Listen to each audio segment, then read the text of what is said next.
Théorie du producteur, chapitre 1. Donc, on va regarder les différents types de graphiques qui apparaissent dans le cours. Le premier est celui-ci. Donc, il s'agit ici de ce qu'on appelle un plan de production. Un plan de production, c'est tout simplement la représentation des différentes productions, niveaux de production qui vont être réalisés. Donc, ici nommés A et B, par exemple. Ces productions nécessitent d'utiliser des facteurs. Et donc, on va réfléchir avec deux facteurs qui sont nommés Z. Donc, on a le facteur Z1 et le facteur Z2. Donc, la combinaison des facteurs Z1 et Z2 permet de produire, par exemple, le niveau de production A ou le niveau de production B. Ici, on aura Z2A et Z1A. Donc, ça, c'est la quantité de facteur A, de facteur 1, pardon, qu'il faut pour fabriquer la quantité A de production. Qu'est-ce qui se passe si jamais on veut représenter l'ensemble des niveaux de production obtenus pour des répartitions entre Z1 et Z2 différentes? Eh bien, on obtient ce type de graphique, donc c'est ce qu'on appelle une isocante. Sur une courbe comme ça, sur une isocante, eh bien, comment on va dire ça, les niveaux de production sont les mêmes. Par contre, on peut obtenir ce même niveau de production à partir d'une répartition différente de facteurs de production. Donc, on peut imaginer par exemple que pour fabriquer un mur, on ait besoin de 2 personnes et une bétonnière, ou alors une personne et 2 bétonnières. Donc, on a différentes répartitions différentes sur les facteurs de production Z1 et Z2. Par contre, le niveau de production atteint est le même sur tous les points qui sont sur une même isocante. Si on fait la carte des isocantes, eh bien, on va retrouver quelque chose qu'on connaît parce qu'on l'a déjà vu chez le consommateur. On va avoir en fait le fait que le niveau de production est d'autant plus élevé que la courbe est en haut à droite du schéma. Donc ici, dans notre schéma, la quantité produite sur la courbe verte est plus importante que la quantité produite sur la courbe rouge, qui est plus importante que sur la quantité produite sur la courbe bleue. Par contre, tous les points ici sur la courbe bleue sont des répartitions de facteurs 1 et 2 qui donnent le même niveau de production. Même chose sur ici, cette courbe verte, eh bien, le niveau de production est identique quel que soit le point. Par contre, ce niveau de production est obtenu avec une répartition de facteurs Z1 et de facteurs Z2 différente sur l'ensemble de ces points. La loi des rendements décroissants. Donc ici, ce qu'on veut, c'est un concept qu'on retrouvera plusieurs fois dans les chapitres suivants. L'idée, c'est de dire que lorsque la quantité produite augmente, on va augmenter bien les facteurs de production. Quand on augmente la quantité utilisée d'un des facteurs de production, eh bien, on va avoir une productivité marginale, d'abord croissante, puis croissante. Donc, en clair, ce qu'on est en train de dire, c'est que il va y avoir une espèce de seuil. Donc, ce seuil, il est symbolisé par ce maximum. Le fait d'augmenter la quantité produite va permettre de mieux s'organiser, de mieux gérer ses achats et peut-être avoir des facteurs de production avec des prix intéressants, etc., etc. Et donc, on va avoir une productivité marginale qui va être d'abord croissante lorsqu'on augmente la quantité produite. Et puis, il y a un maximum. Et au bout d'un certain temps, en fait, on va continuer d'augmenter la quantité produite, mais la productivité marginale associée à l'augmentation des facteurs va, elle, décroître. Donc, par exemple, on va avoir des salariés qui vont être moins bien organisés, on va avoir des matières premières qu'on achète en tellement grande quantité que ça va faire grimper les prix de vente sur les marchés. Donc, ça va nous coûter plus cher d'acheter nos matières premières, etc. Et donc, ce maximum va couper cette courbe-là en 2 morceaux qu'on va nommer pour celle-ci la zone des rendements croissants. Donc là, plus l'entreprise grandit, plus elle produit et mieux elle arrive à s'organiser. Donc on a tout intérêt à produire de plus en plus tant qu'on est en zone de rendement croissant. Par contre, ici, dans la zone des rendements décroissants, l'idée c'est que plus l'entreprise grandit, plus elle produit beaucoup, et bien plus finalement la productivité marginale des derniers facteurs de production qu'on va utiliser sera faible Et donc ici, on dira que l'entreprise n'a pas intérêt à continuer de croître. Donc du point de vue de l'entrepreneur, la recherche, ça va être finalement ce maximum. À ce point-là, on a un optimum qui va permettre de dire que finalement l'entreprise a atteint une taille optimum, lui permettant d'avoir les rendements les plus performants. Donc on va chercher le maximum qui est le point d'inflexion, enfin le maximum de cette courbe-là, pardon, pas le point d'inflexion, et qui va être la séparation entre la zone de rendement croissant et la zone de rendement décroissant. Alors cette zone de rendement croissant et décroissant, je vais mettre le schéma en plus petit pour qu'on le voit bien, il a une conséquence. Donc vous retrouvez ici la courbe bleue, c'est celle qu'on vient d'étudier ensemble. Et en fait, on voit que ça se retranscrit sur la forme de la fonction de production. Donc ça, c'est la fonction de production. Donc ici, on va avoir les quantités produites. On va augmenter ici l'utilisation des facteurs de production et ça va nous permettre de produire plus. Donc on a forcément quelque chose de croissant. Vous regardez les axiomes du cours et il n'est pas possible d'avoir quelque chose de décroissant. Donc attention ici, on ne trace pas quelque chose qui redescend, on ne trace même pas quelque chose qui est horizontal, c'est quelque chose qui reste croissant.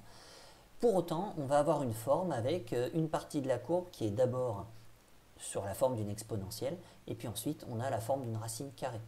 Alors cette forme ici d'une exponentielle, elle s'explique par deux phénomènes. Le premier, c'est celui qu'on a vu dans le graphe précédent, c'est le fait que la productivité marginale est croissante. Donc ici, on va avoir, à chaque fois qu'on a des nouvelles unités, des nouvelles quantités de facteurs de production utilisés, on va avoir une meilleure une optimisation, une meilleure efficacité de l'utilisation de ces derniers facteurs de production. Comme les derniers facteurs de production qu'on utilise sont de plus en plus importants, la productivité marginale est croissante, et bien forcément ça se ressent sur la moyenne qui elle-même est croissante. Donc la productivité moyenne, elle est elle aussi croissante. Et donc la conjonction de ces deux courbes croissantes va se retranscrire ici sur la fonction de production par quelque chose qui a la forme d'une exponentielle. Ça atteint quand même une certaine limite. Cette limite, c'est lorsqu'on atteint ce point-là, où cette fois-ci, on va commencer à être dans la zone des rendements décroissants, c'est-à-dire qu'ici, on va avoir une productivité marginale qui est décroissante lorsqu'on augmente la quantité de facteurs utilisés. Alors ici, on est sur cette période transitoire où on a une productivité marginale qui est décroissante, mais la productivité moyenne qui est, elle, toujours croissante. Alors ça peut peut-être vous paraître un peu bizarre. Je vous renvoie, en fait ça vous le connaissez parfaitement, je vous renvoie à vos notes. Lorsque vous faites la moyenne pour un semestre, pour une discipline donnée, par exemple la microéconomie, eh bien si vous avez 15 de moyenne et que votre avant-dernière note c'était 17, votre avant-dernière note fait bien grimper la moyenne. La dernière note à 17, la moyenne à 15, ça va faire monter votre moyenne. Si la dernière note que vous obtenez, c'est 16, 16 c'est moins bien que 17, donc finalement c'est la dernière note obtenue est moins bonne, donc c'est l'équivalent de la productivité marginale qui est décroissante. Mais 16, cette dernière note obtenue, c'est toujours au-dessus de la moyenne. Donc le 16 va faire grimper la moyenne. Donc ici, on est bien dans cette phase verte là. Mais pour autant, cette note elle est plus faible que la précédente, donc ça correspond à la partie bleue. Donc la productivité marginale elle est décroissante, ok, lorsque j'augmente les quantités, je vais effectivement avoir une productivité marginale plus faible, une efficacité du coup productive plus faible. Pour autant, cette efficacité productive, même si elle est plus faible, elle est quand même plus grande que la productivité moyenne, donc elle continue de faire grimper la moyenne. Graphiquement, ici, on va se retrouver avec le début de notre racine carrée. Donc ici, on va avoir quelque chose qui va avoir au global une forme de racine carrée, mais là, on a quand même une croissance qui reste forte, même si elle n'est plus exponentielle. Et puis dans la troisième partie, on va avoir donc une quantité produite qui va continuer d'augmenter, mais pour le coup très peu, quelque chose qui n'est pas horizontal, mais enfin ça s'aplatit de plus en plus. Et ça s'explique par le fait que la productivité marginale et la productivité moyenne sont toutes les deux décroissantes. Ces deux courbes-là sont décroissantes. Alors comment ça s'explique? La productivité marginale, donc la quantité produite par les derniers facteurs de production utilisés, est plus petite que la moyenne de ce qu'on faisait auparavant. Donc ça va tirer votre productivité moyenne vers le bas. De la même manière, si je reprends mon histoire de notes, si votre moyenne elle était à 14 et que vous obtenez un 13, et puis un 12, et puis un 11, eh ben, tout ça, ça va tirer petit à petit votre moyenne vers le bas. Donc on a bien ici une productivité marginale qui est décroissante, qui est en dessous de la productivité moyenne, qui est inférieure à la productivité moyenne et qui donc va la tirer vers le bas. Et la conjonction de ces deux courbes décroissantes, ça va faire qu'ici la quantité produite continue d'augmenter mais quasiment plus, et donc on a quelque chose qui est très très plat. Donc on grimpe en exponentielle, on grimpe de manière encore forte, on grimpe quasiment plus. Et ça nous explique, la loi des rendements décroissants du coup, nous explique la forme de la fonction de production. On passe aux isocantes. Donc les isocantes, on les a vues un peu plus haut. Qu'est-ce qui se passe que signifie une isocante qui serait très creusée, hein, donc, comme celle-ci par exemple, et que signifie une isocante qui serait très plate, très proche d'une droite? Eh bien, ça signifie que l'élasticité de substitution entre les facteurs Z1 et Z2 n'est pas la même. Lorsqu'on a ici une élasticité de substitution qui est faible, on va avoir quelque chose de très creusé. Alors qu'est-ce que ça veut dire? Ça veut dire qu'en fait, pour compenser la perte d'une unité, par exemple de facteur 1, eh bien, je vais avoir besoin de, ici, relativement peu de facteur 2. Lorsque je prends un point qui est par ici, lorsque je vais supprimer une unité de facteur Z1, je vais avoir un fort besoin de Z2. Hein, donc on voit ici que l'élasticité de substitution entre 1 et 2 va avoir tendance à être faible. Plus cette élasticité va tendre vers 1, et plus cette courbe-là va tendre vers une droite. Si on avait une élasticité égale à 1, on obtiendrait ici, dans le cas extrême, une droite. Donc ici, on va avoir une élasticité, mais cette élasticité elle est assez forte, donc ça veut dire que lorsque j'enlève une unité d'un facteur Z1, il faudra plus ou moins rajouter une unité de facteur Z2, donc on a une forte élasticité, et donc là, on a quelque chose de très plat. La droite d'Isoku.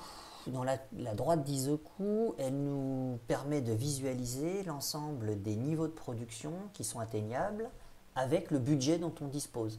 Donc l'entrepreneur a un budget pour acheter ses facteurs de production et il ne peut pas acheter plus de facteurs de production que ce qu'il a comme budget. Donc imaginons qu'il utilise tout son budget B pour acheter du facteur 1 et qu'il n'achète pas du tout du facteur 2. Par conséquent, il pourra acheter la quantité budget divisé par le prix du facteur 1. Et donc on obtient ce point-là. Même chose, même raisonnement sur le facteur 2. Imaginons que l'industriel achète que du facteur 2, il n'achète pas de facteur 1, donc on est sur cet axe-là. Eh bien, il a tout son budget qu'il divise par le prix du facteur 2, donc du coup, il peut acheter cette quantité-là. Et puis, ensuite, on va faire tous les points qui sont des répartitions, donc il achète un peu du facteur 1, un peu du facteur 2, donc sur un point ici, par exemple, il achète beaucoup de facteur 2 et très peu de facteur 1. Le point qui est là, il achète très peu de facteur 2 et beaucoup de facteur 1. Bon, bref, c'est la répartition entre... il dépense son argent de manière répartie entre 1 et 2. Et ça va nous donner une droite. Et donc cette droite, on l'appelle la droite d'Isoku.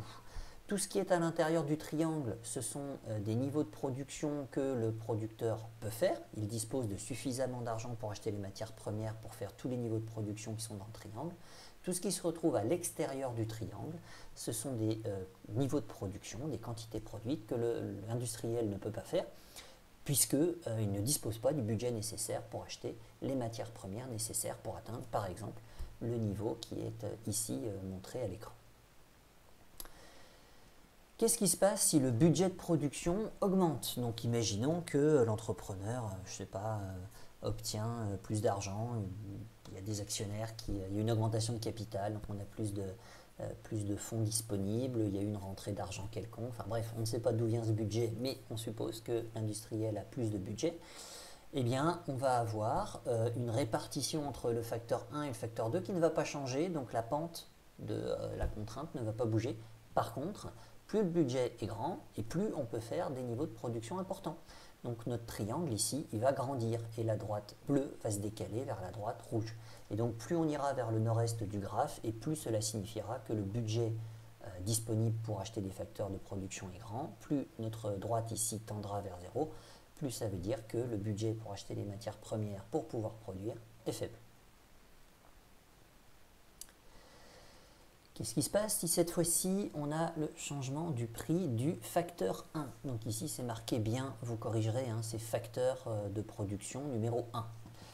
Donc si on n'augmente que le facteur de production du bien 1, eh bien le prix du facteur de production du bien 2 ne bouge pas. Donc le point qui était là ne bouge pas. Par contre, ici, acheter du facteur 1, ça devient plus cher. Donc on pouvait acheter toute cette quantité de facteur 1. Comme c'est plus cher et qu'on n'a pas plus de budget qu'avant, ben on peut en acheter moins. Donc on va se retrouver ici. Et du coup, quand on relie nos deux points, on se passe de la contrainte bleue à la contrainte rouge. Et on voit bien que cela réduit l'espace de production possible. Voilà, le triangle rouge est plus petit que le triangle bleu initial.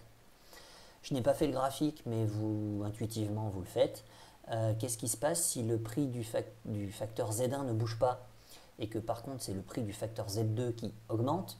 Ben, ce point-là ne bougera pas, donc ce point-là, hop, rouge, vous le translatez ici et il reste superposé à ce point bleu.